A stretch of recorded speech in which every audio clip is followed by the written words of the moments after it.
How the 1% are bankrupting themselves at a record rate? No. You mean how they're bankrupting us at a record rate? What are we talking about here?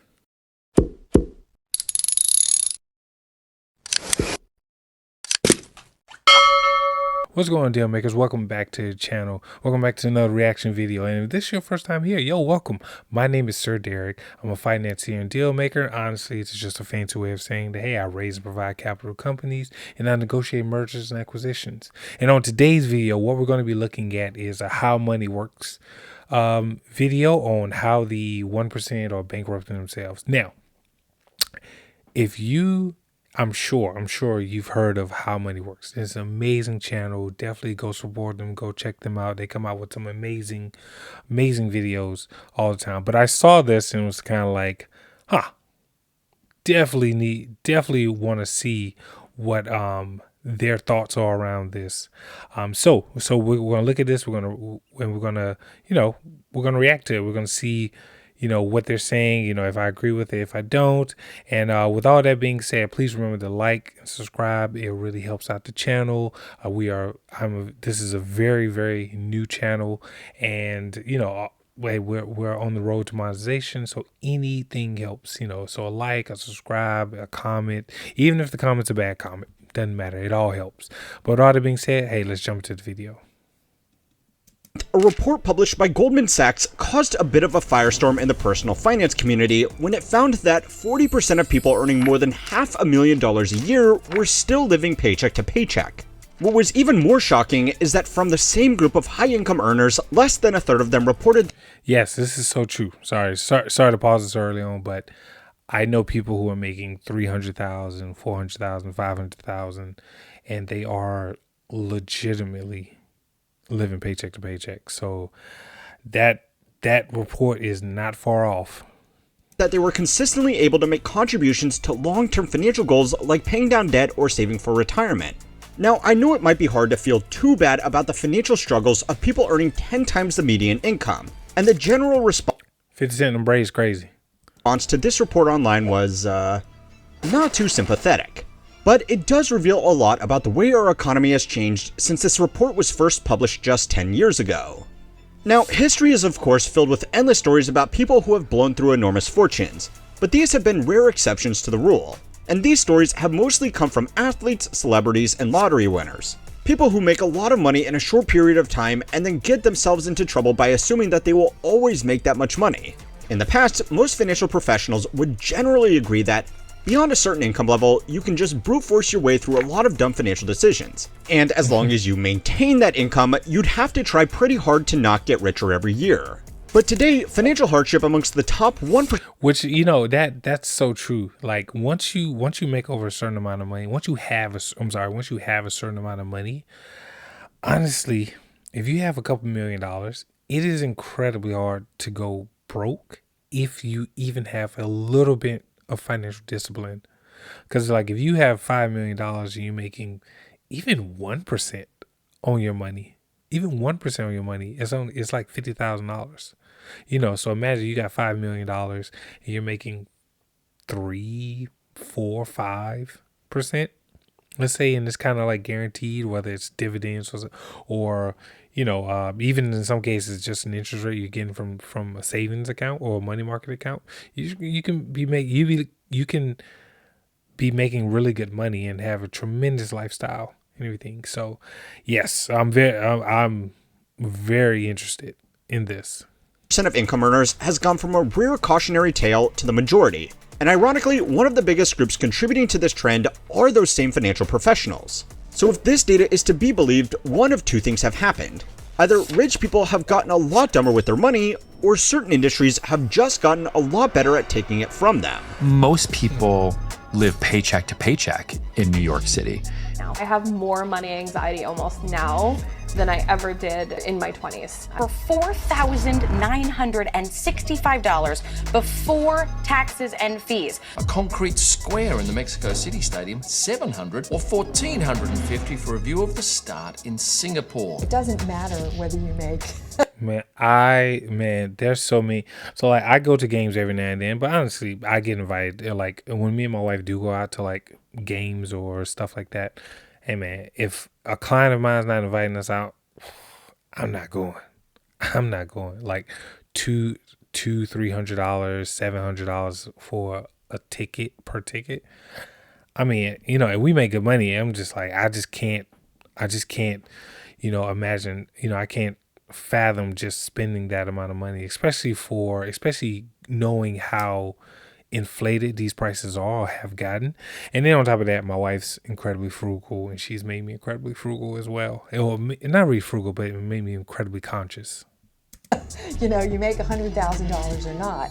Sometimes when parsing through economic data, it's important to see the funny side in it all. And one of the funniest developments of the last decade is the growing levels of inequality amongst the top 1%. According to studies conducted by UBS and Altrata, there are between 50 and 60 million millionaires in the world at the moment. But even amongst this group of extremely wealthy global residents, the top 1% amongst them still holds almost a third of their collective wealth. Now, these studies were tracking accumulated wealth rather than annual income, but it still showed the same problem. Nobody feels poorer every day than really rich people. Except for very particular careers like service staff, people overwhelmingly interact with other people from within their general income grouping. If you work an upper middle class professional job, there is a good chance your partner also works a middle class professional job. You will live in a neighborhood with other upper middle class professionals, your friends from college would have gone on to get similar middle class jobs, and your kids will probably go to school with other kids from other middle class families. An article published by the Journal of Nature that tracked over 72 million Facebook connections found that socioeconomic status was the main determinant of who you are friends with. This means that day in and day out, you are going to interact with people living a somewhat similar lifestyle to your own. Sure, within this group, there will be some differences in take-home pay. Your neighbors might be a rung above you on the corporate ladder, and you might feel the need to keep up with their new cars or nice vacations. But apart from a few small details, people 10% below you and people 10% above you on the income distribution spectrum are going to live the same kind of life. I mean, that's starting to change now. I'm starting to see more and more people, high net worth or high earners, start moving in lower income areas, and which is only making the wealth inequality and gentrification worse. In other words, within your social circle, inequality usually isn't that extreme. The study also found this to be true for households with the lowest incomes. They overwhelmingly interacted with other low-income households, which had a negative impact on economic mobility. The old adage of, it's who you know, not what you know, is unfortunately absolutely true. And if the only people you know aren't in a position to give you any special favors, it's much harder to get ahead regardless of ability. But that's a separate issue that we don't have time to get into today. Where this gets really interesting though, is by moving the scale all the way to the top. It's only here that extreme inequality is visible within a decile of wealth. Man, Jeff Bezos and his laugh is so... If you earn $500,000 a year as an analyst at a private equity firm, you are wealthy by almost anybody's standards. But compared to your general partner who is making $10 million a year, you are basically destitute. Basically, nowhere else on the income spectrum would you be working alongside someone else that made 20 times more than you. That general partner will also be raising money from billionaire investors who, by comparison, make them look poor. And then when those mere single-digit billionaires fly to Davos, they are going to be rubbing shoulders with other business people several hundred times richer than them. There are several orders of magnitude in income and wealth variance within just the top 1%, which means lifestyle comparison is far more damaging. If you work as a roofer, your colleagues might convince you that you need to lease a new F-150. If you work in a hedge fund, your colleagues might convince you to fly private to Art Basel for the networking. This is part of... Yeah, it's so funny because I mean, I'm in finance and especially in the capital raising space and in the consulting deal making space. So many of like my peers, they are living way above their means. They're way above their means a lot of times. Flying private, I mean, to do that every now and then is okay. But you have some people who are just kind of like, I know there's one guy, he's probably making like maybe $750. He flies private all the time. He spends like almost $200,000 a year flying private, which is, when you equate for taxes and some other stuff and everything, I mean, that's a really good chunk of his income and everything. Now he thinks he's reinvesting back into the business and things like that to fly clients around and stuff like that. At least last time I checked, it wasn't, really paying off like that. So, I mean, I don't know if he still flies private and things like that, but You have people like that who are always trying to keep up with the Joneses. So I was like, I know that from a personal standpoint. The reason why people making only $200,000 to $300,000 a year were doing significantly better financially in the Goldman Sachs study. On average, these people were still living in the real world and were largely exposed to other normal people. Demographers have dubbed this socioeconomic fractality, and it was actually first observed by Vilfredo Pareto when he was poring over tax documents more than 100 years ago. You may know this guy from the Pareto principle or the 80-20 rule, so that's pretty cool. But in the 100 years since this was first observed, some things have changed. Recent booms in global wealth have further divided this tiny group of wealthy people, and that's done two things. The first is that it's created absolutely hilarious situations that you are all welcome to point and laugh at. Like this guy complaining in a local Palo Alto paper that billionaires building their mega mansions were, and I quote, running roughshod over average millionaires like himself. This is unironically just one of many instances of millionaires complaining about how hard they have it now. But while it's fun to laugh, there is something more here. Inequality has always existed, and as dumbfounding as the recent spike in millionaires living paycheck to paycheck is, it does shine some light on some other concerning developments. So it's time to learn how many works to find out how the top 1% got so good at bankrupting themselves. Okay, so the extreme concentration of wealth at the very top of the distribution has become more pronounced over recent years. But it's not new just by itself. Merely wealthy people have always been exposed to extremely wealthy people. Just because they have gone from 100 times wealthier to 400 times wealthier doesn't really change the arithmetic of inadequacy. What this has changed though is how expensive it is to be a rich person. Now, the most obvious example of this is the cities people are living in. Unless you are running your own business or working as a specialist doctor. Oh, that makes sense. That makes sense. Well, because of wealth inequality, it's gotten more expensive to be rich, meaning the things that you were spending or the lifestyle or the things that a rich person would buy are getting more expensive. That's true. There are really only a few cities in America with jobs that pay more than $500,000 a year, and the house prices in all of these cities are amongst the most expensive on the planet. If you want an average family home within commuting distance of Seattle, Silicon Valley, Manhattan, or even Miami, you are going to be paying 7 figures for the privilege. Put a 50-year mortgage on that, and then after income, property, and state taxes, in most of these centers, that is going to leave you with around $50,000 a year in actual disposable income. Now, I know what you were thinking. $50,000 a year after taxes and housing are accounted for would be a dream for most families. And you would be absolutely right. But there are two reasons why for many ultra-high income earners, it's not. The first reason is quite simply that just because someone is earning a high income does not mean that they are smart with money, or even that smart in general. People who choose high prestige careers are, rather shockingly, often motivated by, well, prestige, which means they will happily go into debt to keep up appearances around their peers. $50,000 after taxes and housing can easily pay for a comfortable lifestyle, but it doesn't cover a luxurious lifestyle. People who land high-income roles also have a sense of entitlement to these luxuries since it often takes years of highly competitive schooling to get there. So once they have made it through all of that and... That's so true.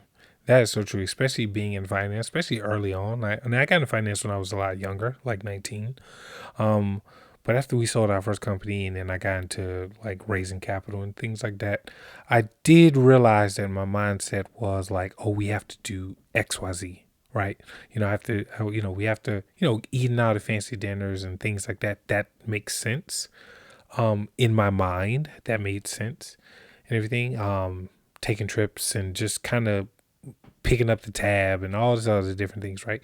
So it does the prestige is what people are trying to, or I guess the perception and the prestige is what people want. And it puts them in this loop. So that's really true. That's really true. Landed their first real job, it's time to treat themselves. Of course, the career path where this is most common is medical doctors. An article published by the British Medical Journal, as well as a separate survey from the University of Pennsylvania, found that most American physicians were graduating medical school with practically zero financial literacy. And yes, despite the name, the British Medical Journal judges us here in America too. Anyway, this doesn't actually make doctors that unique by itself. Most people have practically zero financial responsibility. The difference is that because of their much higher than average incomes, people like doctors are given access to far more dangerous financial tools right from the beginning. When you add in the fact that these young graduates are also already comfortable with having taken out six-figure debt to get through medical school in the first place, it's really easy for a bank to sell them a big home loan and a car loan on top of that. Even seasoned financial professionals can get in trouble with this stuff if they are not careful. So, giving this much rope to someone without a clue is very dangerous. It would be like skipping through to the end of a very challenging video game and giving yourself a max level character. Theoretically, you have all the right tools to deal with endgame content. But unless you actually know what you are doing, you can easily get yourself into trouble if even the smallest thing goes wrong. Now, doctors get a lot of attention for this, because financial stress amongst practitioners has been connected to worse patient outcomes, which is bad for everybody. But they are not alone. Even finance bros who should, theoretically, be good at this stuff frequently take on too much debt to keep up with everybody around them and find themselves living paycheck to paycheck. So yeah, high-income earners not being as smart as they think they are may come as a shock to them, but maybe not so much as a shock to you. But the second reason why financial hardship has become so common amongst these people is because companies have realized that this is where the money is now, and they have rushed in to fill any gaps in their budgets.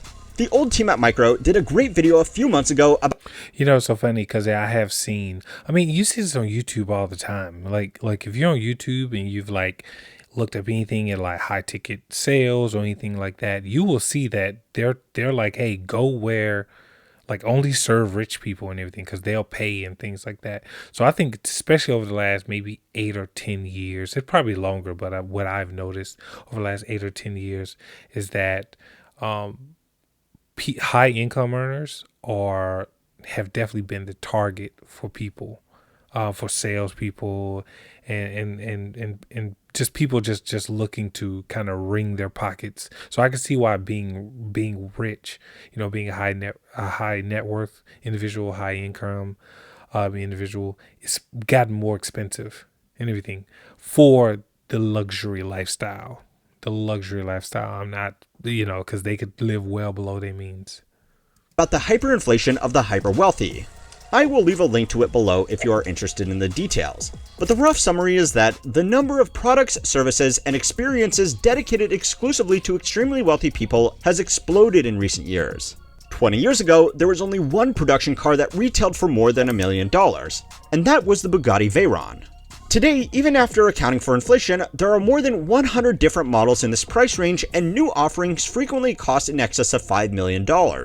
This is a clear— Man, the $1 million car game, oh my God, it really has. I didn't realize it was over 100. Jesus Christ. For example, but even for people at the plebeian end of the 1%, high-end hotels, credit cards, social clubs, sports, events, clothing, airline seats, even high-end gyms and grocery stores have all developed to offer an exclusive service at a massively inflated price. Not all high-income earners will buy this stuff, and even those who do won't buy all of it. But the point is that there are more options than ever at the buffet of conspicuous consumption, and even $500,000 a year won't buy all you can eat like it used to. Now again, I know it's hard to feel too bad for these people, but all of this still comes with two very big caveats. The first is that the only reason why high-income household budgets are being targeted so hard is because the budgets of average incomes have already been optimally exploited. Between the various flavors of consumer debt and price increases, most people don't have that much left to give, which means companies are almost being forced to go up market to grow their revenue. I have mentioned it before, but even Walmart has attributed most of their recent sales growth to targeting higher income consumers, since most other households have already been maxed out. High income households are only starting to feel the pinch because everybody else has already been thoroughly juiced. Oh yeah. And the final most important caveat is that a lot of these high income households can still end up doing just fine in the long run. Their paycheck to paycheck isn't yet the same as everybody else's. Struggling to make the mortgage payments on a home in Seattle may be just as financially stressful as struggling to make rent. But in 30 years, those people should have fully paid off a home in one of the most expensive cities on the planet.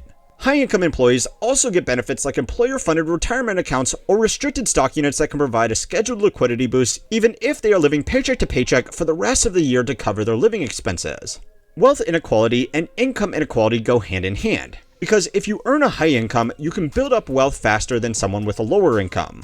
But what we are seeing today is, thanks to massive asset price appreciation, you still won't be able to build wealth with your income faster than people can create income from their wealth. And remember, this is all just taking place within the top 1%. For everybody else, go and watch this video next to find out why you simply don't matter anymore. Nah, I mean, great video. I mean, How Money Works always does phenomenal videos, everything. But yeah, I mean, people who are earning like high income earners, I mean, again, like I said, I know quite a bit of them that are, people that make mid to upper six figures, and they're living paycheck to paycheck. I mean, their lifestyle is just really expensive, and then you have conversations with them because, as a negotiator or as a deal maker, if I'm hired to work on deals or to negotiate deals or put together financing for a deal, a lot of times I need to know, like, I need your PFS, your personal financial statement. And I see some of the people, like, they make a lot of money, but when it comes down to expenses, I mean, they're like, you're making $500,000 and your lifestyle is, of course, your income after taxes would be probably like 380, something like that, depending on your write-offs. And I mean, but they're living a $400,000 lifestyle a year, and they're going into debt. So, you know, it's hard out here. It's hard out here for everybody. It's hard out here for everybody. So, don't feel bad about your situation if you're not, if you're living paycheck to paycheck. Because honestly, everyone's living paycheck to paycheck. Because that's just where we are right now. We're in a hyper capitalistic period at the moment and everything. Or as some people would say, we're, at the end of capitalism. I don't think so, but I just think we're in a period of hyper capitalism. But anyway, with that being said, listen, thank you so much for making it to the end of the video. If you like the video, please remember to like. We are, on the road to monetization, so please subscribe, comment, anything you can do would for sure help us out. And with all that being said, see you on the next one, and peace.